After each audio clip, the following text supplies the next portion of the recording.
December 9, 1945, near Mannheim, Germany.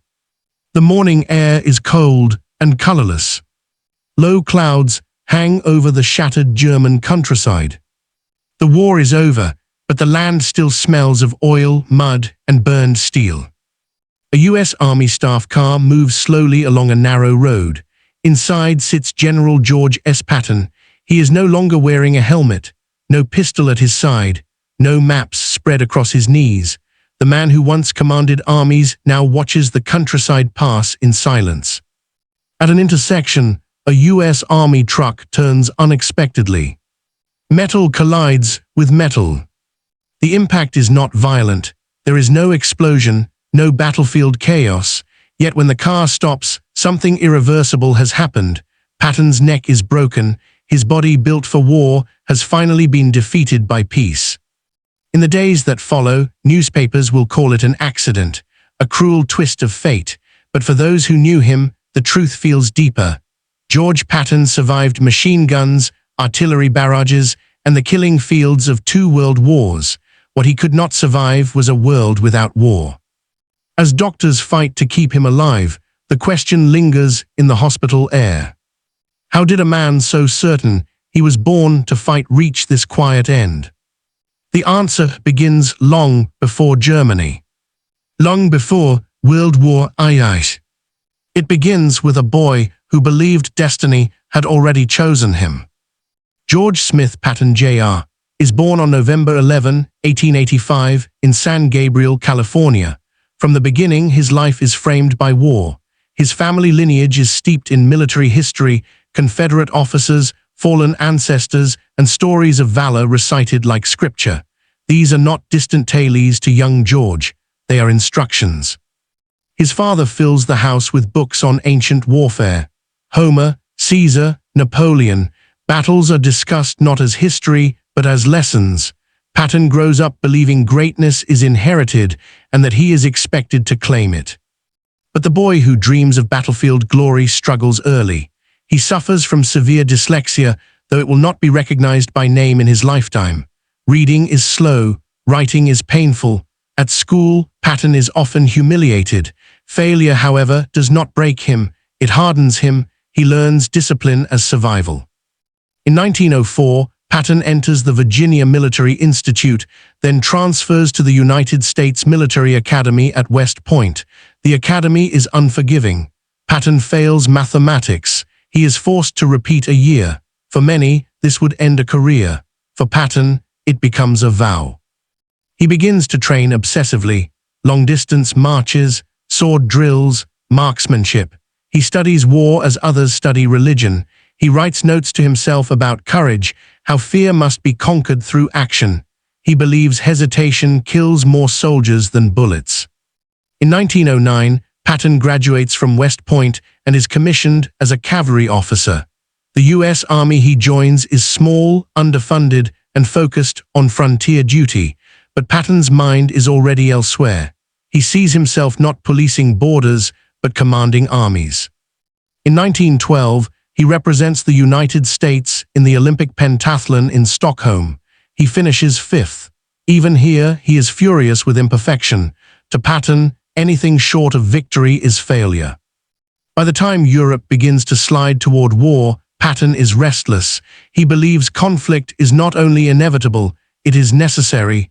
War to him is not chaos, it is clarity. And soon, the world will give him his first chance to prove it. That chance arrives as America itself is forced to confront a new kind of war. When war erupts in Europe in August 1914, the United States watches from a distance. The American army at the time is not built for continental war. It is ranked behind several European powers in size, equipment, and readiness. Its doctrine still favors cavalry charges and infantry formations suited for the 19th century. Machine guns, trenches, poison gas, these are European problems, or so many in Washington believe. George Patton does not. As news arrives from the Western Front, Patton studies every report. He is particularly fascinated by mobility, how battles are won not by holding ground, but by breaking through and exploiting speed. He understands something that many senior officers do not yet grasp. The next war will belong to machines. When the United States enters World War I in April 1917, Patton finally sees his opening. He is assigned to General John J. Pershing's staff and sails for France. There, he encounters a battlefield unlike anything in American military tradition. Endless trenches, artillery barrages that last for days, men advancing into walls of fire. Patton is unimpressed by stagnation. He seeks movement. In France, he is introduced to a new weapon, the tank. Crude, slow, and unreliable, it is nevertheless capable of doing what cavalry once did, punch through enemy lines. Patton becomes one of the first American officers to study armored warfare seriously. He organizes one of the U.S. Army's earliest tank schools and insists on aggressive tactics. On September 12, 1918, during the Battle of Saint-Mihiel, Patton leads tanks into combat himself. He walks upright under machine gun fire, directing vehicles by hand. He is wounded by a bullet in the leg, but refuses evacuation until the attack succeeds. The war ends before Patton can fully test his ideas, but the lesson is clear to him.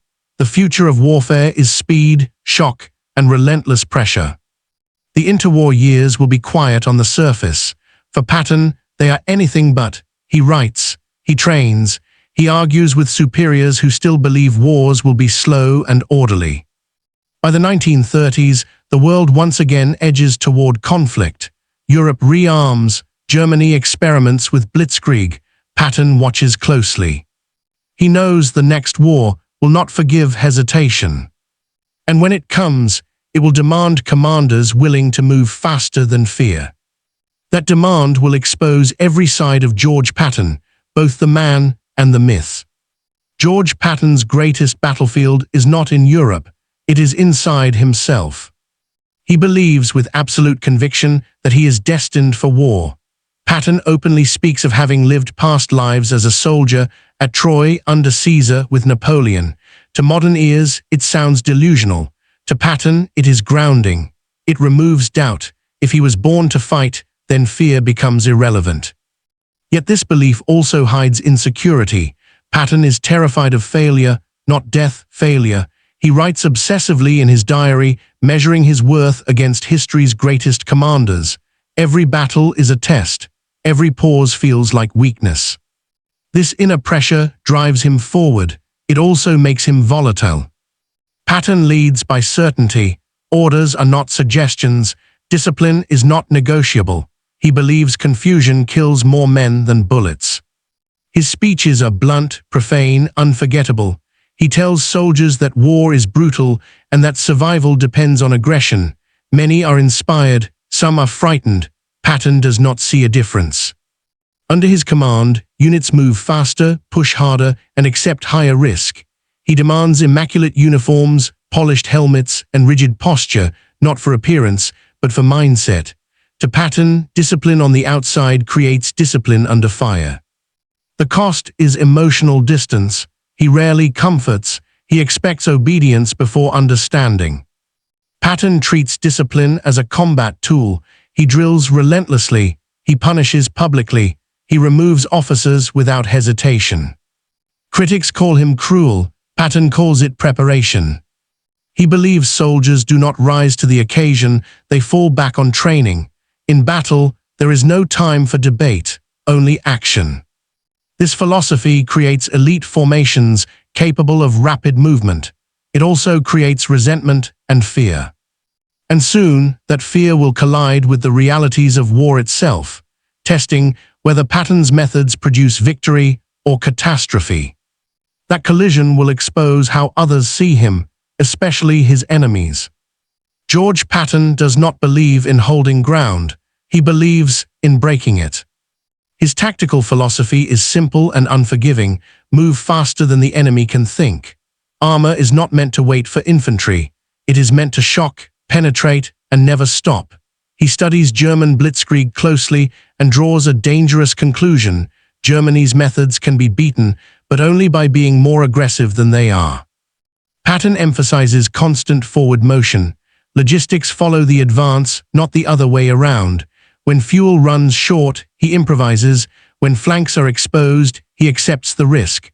To Patton, stalled units are dead units. This approach terrifies his own staff. It also overwhelms opponents unprepared for such speed. German commanders come to regard Patton as the Allies' most dangerous field commander, not because of numbers, but unpredictability. Intelligence reports describe him as impulsive, aggressive, and unwilling to pause. In war games and intercepted communications, German officers assume Patton will always attack. They plan accordingly. This reputation reaches its peak in 1944, when German high command becomes convinced that Patton, not Eisenhower, is the Allies' most capable offensive leader. Entire divisions are positioned to counter movements Patton never actually makes. Even when absent, his presence shapes the battlefield. Patton's methods produce results. They also produce controversy. He has little patience for psychological trauma. In Sicily, 1943, Patton slaps 2 hospitalized soldiers suffering from what is now recognized as combat stress. The incident becomes public. Eisenhower is furious. Patton is nearly relieved of command. To Patton, war is hell, and soldiers must endure it. To others, his actions cross a moral line. The incident reveals a deeper truth.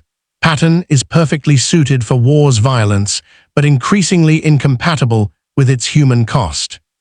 And yet, even as his career teeters, the war is about to enter its most decisive phase. It is there, under the pressure of history, that Patton will face the moment that defines him forever. North Africa and Sicily, command, glory, and the edge of ruin. November 1942, the Allied invasion of North Africa begins under the name Operation Torch. It is America's first large-scale ground war against Germany. The U.S. Army is inexperienced, equipment is untested, command structures are fragile. George Patton is given command of the Western Task Force. His orders are clear: land in Morocco, seize ports, and move fast. Patton executes the landings with meticulous discipline. Troops are drilled relentlessly before hitting the beaches. Timetables are enforced down to the minute. When resistance collapses quickly, Patton presses inland without hesitation. But North Africa soon exposes American weakness. In February 1943, U.S. forces suffer a humiliating defeat at Kasserine Pass against German General Erwin Rommel. The shock reverberates through Allied command. Patton is brought in to restore order. He arrives wearing polished boots, a steel helmet, and pistols with ivory grips. The appearance is deliberate. He believes symbols matter. Discipline is reimposed overnight. Units are reorganized. Cowardice is punished. Initiative is demanded. Within weeks, American forces begin to fight back effectively. The transformation is undeniable. Morale rises. Confidence returns. Patton's reputation surges. In July 1943, the Allies invade Sicily. Patton commands the U.S. 7th Army. Officially, his role is secondary: protect the British flank as General Bernard Montgomery drives east. Patton refuses to remain secondary. He launches aggressive offensives across the island, capturing Palermo and racing his forces toward Messina. The speed is breathtaking. The political tension is immediate. Allied unity strains under competing ambitions. Then comes the incident. In field hospitals, Patton encounters 2 soldiers suffering from battle fatigue. He slaps them, calls them cowards, orders them back to the front. Word reaches Eisenhower. The consequences are swift. Patton is forced to apologize publicly. He is removed from frontline command. For months, his career hangs in the balance. The general who saved American honor now sits sidelined, humiliated, furious, and unused. But unseen by him, the war is preparing its greatest deception. And Patton, whether he knows it or not, is about to become its most powerful illusion. Spring 1944. Britain is crowded with men, machines, and secrets. The largest amphibious invasion in history is being prepared. Every movement is watched. Every signal is hunted by German intelligence. George Patton has no army. Officially, he has been sidelined, punished, unreliable, too volatile for trust. Unofficially, he has become the centerpiece of Operation Fortitude, the greatest military deception of the war. Patton is placed in command of a fictional formation, the first U.S. Army group supposedly massed in southeast England. Inflatable tanks dot the fields. Fake radio traffic floods the airwaves. Double agents feed the Germans exactly what they expect to hear. And Patton plays his role perfectly. German High Command believes only one Allied general has the audacity to lead the main invasion, Patton. They become convinced the landings in Normandy on June 6, 1944, are a diversion. Panzer divisions remain tied down near Pas-de-Calais, waiting for Patton's attack that never comes. When the truth becomes clear, it is too late. In August 1944, Patton is finally unleashed. He takes command of the Third Army and explodes across France. His forces advance faster than any army in modern history. Entire German units are encircled and destroyed. Towns are liberated in days instead of weeks. Patton drives his commanders relentlessly. Sleep is secondary, speed is everything. At times, fuel shortages, not enemy resistance, are the only thing that stops him. Then, in December, Germany strikes back.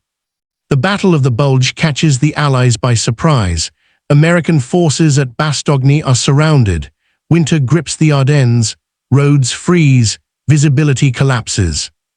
Patton pivots his entire army 90 degrees in freezing conditions, an operational maneuver few believe possible. Within days, his tanks crash through German lines and relieve Bastogne. It is his finest hour. Yet even as victory approaches, something shifts. Germany is collapsing. The war Patton understands is ending. And peace, the thing he fears most, is drawing closer with every mile advanced. December 9, 1945. Near Mannheim, Germany, a routine inspection drive turns fatal. Patton's staff car collides with an army truck at low speed. There is no explosion, no battle cries, no enemy fire, yet the injuries are catastrophic. Patton's neck is broken. The man who survived artillery, bullets, and frozen forests of Europe is now helpless. He is transporting to a nearby American hospital.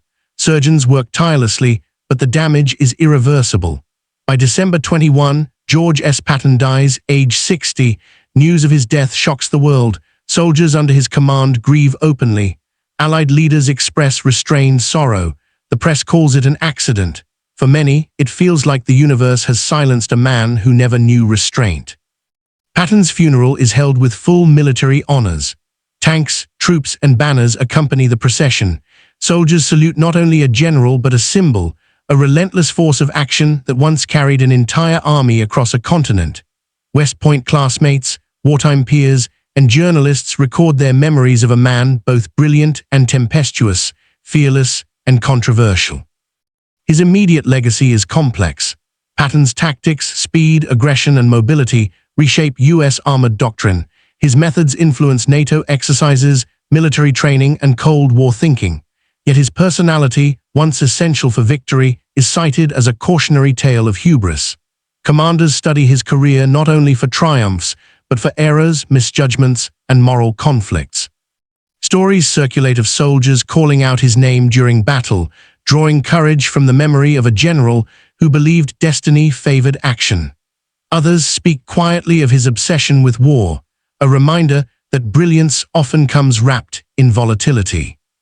Patton's death closes the final chapter of a life lived entirely for combat, speed, and discipline, but his shadow over modern warfare is only beginning. Even as Europe rebuilds and soldiers return home, Patton's presence lingers in doctrine, legend, and memory. George S. Patton's life is a study in extremes.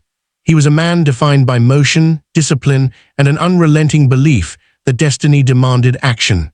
On the battlefield, he was decisive, bold, and often merciless. Off it, he was complicated, outspoken, and unable to bend to the subtler currents of politics and peace. Patton's story illustrates a fundamental truth about warfare.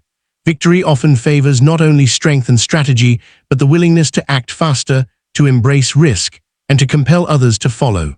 His methods, armored thrusts across France, rapid advances, psychological pressure on both enemy and ally, reshaped modern combat and cemented the concept of mobility as a decisive force. Yet Patton's life also serves as a caution. Discipline, aggression, and brilliance can collide with morality and politics. The same qualities that produced unparalleled victories also created controversies, public scandal, and ultimately isolation. He conquered men, machines, and entire armies, but he could not conquer a world that no longer required constant battle. In the end, Patton's legacy is more than medals and maps. It is the embodiment of a soldier who lived fully within the rhythm of war, who saw life as a series of challenges to be met head-on, and who believed that courage, above all, was the measure of a man. The quiet of Mannheim in December 1945 could not erase the sound of his tanks racing across Europe, nor the memory of a general who, in every sense, was born to fight. From West Point cadet to battlefield legend, George S. Patton's life remains a mirror, a reflection of war's glory, its brutality, and the human spirit that drives men to extraordinary feats, even at extraordinary cost.